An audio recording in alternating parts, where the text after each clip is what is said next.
We first meet the word Eicha, the word most associated with Tisha B'Av, in the Kriyas Torah, the Shabbos, the beginning of Sheni.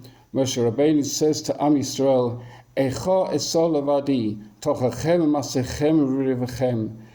How can I bear alone your troubles, your personal burdens, and your quarrels? Sforno points out that all these things ended up derailing the mission at hand, that of going into Eretz Yisrael, and that is why Moshe mentioned it in the context at the beginning of this week's Sedra, which goes on to talk about the sin of the spies and what happened afterwards. We then meet the word Eicha in the Haftarah, where we say, Eicha hisol lezono kiryon emonah. How did it become a harlot, the faithful city?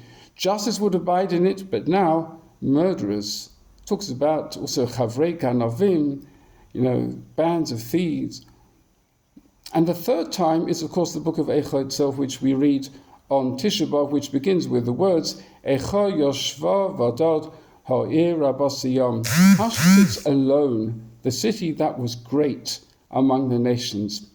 The Chazon Sofer asks, regarding what Yeshayahu says in the Haftarah, we say, how did it become a harlot, the once faithful city? He says, when was it faithful? You already see the times of Moshe Rabbeinu, endless quarreling, squabbling, beyond what was reasonable. So when was it ever faithful? Similarly, the opening words of Eicha, the city that was once great among the nations, was it? Already the time of Yeshayahu describes Chavrei Ganavim, a den of thieves.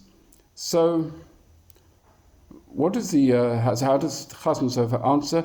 By citing well-known midrash, he says, actually it's all relative.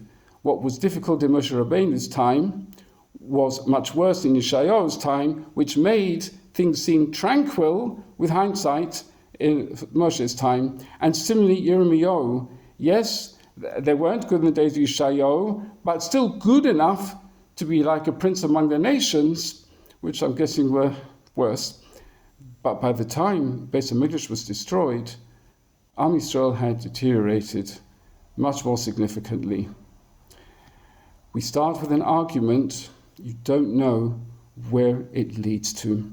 In the case of Am Yisrael collectively, it led to destruction. May we be comforted this Tisha B'Av in the rebuilding of Yerushalayim, but just as critically in mending arguments between ourselves.